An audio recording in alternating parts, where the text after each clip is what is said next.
بسم اللہ الرحمن الرحیم۔ غیر اللہ کے نام کی نیاز کو حلال کرنے کی کوشش کرنا۔ جب مولوی صاحب کے سامنے یہ بیان کیا جاتا ہے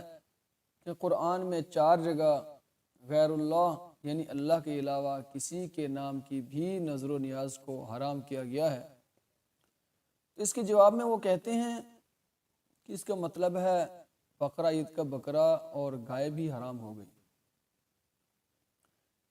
کیونکہ پوچھو تو معلوم ہوتا ہے کہ یہ بکرا اکرم صاحب کا ہے اور یہ گائے قاسم صاحب کی ہے، تو اب بقرہ عید کا گوشت بھی نہ کھایا کرو کیونکہ یہ تو سارا حرام ہے۔ دیکھیں، فرقوں کے مولویوں اور مفتیوں کا کام ہی لوگوں کو اللہ کے نازل کردہ قانون کے خلاف کرنا ہے۔ سورۃ البقرہ آیت نمبر 173 میں مالک کائنات ارشاد فرماتا ہے، اعوذ باللہ من الشیطان الرجیم،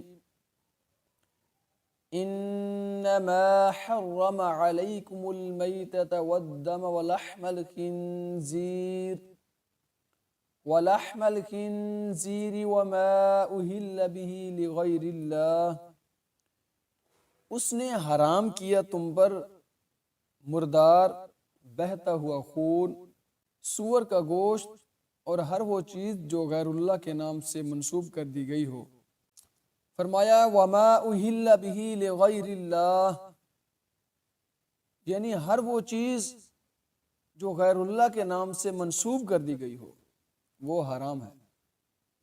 یہاں یہ نہیں کہا گیا کہ وہ چیز حرام ہے جو کسی کی ملکیت ہو، بلکہ فرمایا گیا کہ منسوب کر دی گئی ہو، یعنی کوئی کسی جانور کو اللہ کے علاوہ کسی اور کے نام پر ذبح کرے، جیسا کہ بخاری کتاب العقیقہ میں آتا ہے کہ فراع اونٹنی کے سب سے پہلے بچے کو کہتے ہیں، جو مشرکین اپنے طواغیت کے نام پر ذبح کیا کرتے تھے،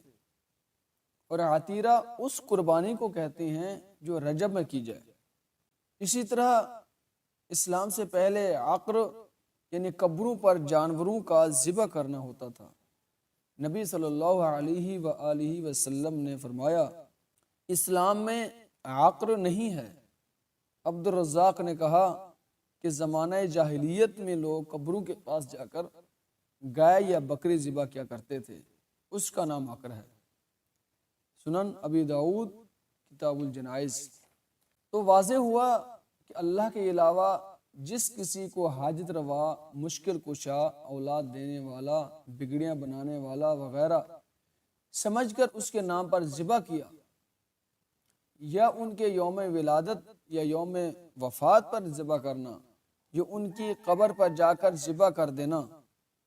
ان کے نام کی کوئی چیز دے دینا، ان کی قبروں پر چڑھاوے چڑھانا، یہ سب غیر اللہ کی نظر و نیاز میں آتا ہے۔ دیکھیں، مولوی صاحب اللہ کے حرام کردہ کو جھوٹ بول کر لفاظیوں کے ذریعے حلال کرنے کی کوشش کرتے ہیں، کیونکہ غیر اللہ کی نام کی نظر و نیاز پر انہیں تر سے تر کھانے کو ملتا ہے۔ فلاں کا بکرا ہو یا فلاں کی گائے اور فلاں کی کوئی چیز ہو تو وہ اس کی ملکیت ہوتی ہے، کوئی دوسرا اسے اس طرف منسوب نہیں کر سکتا۔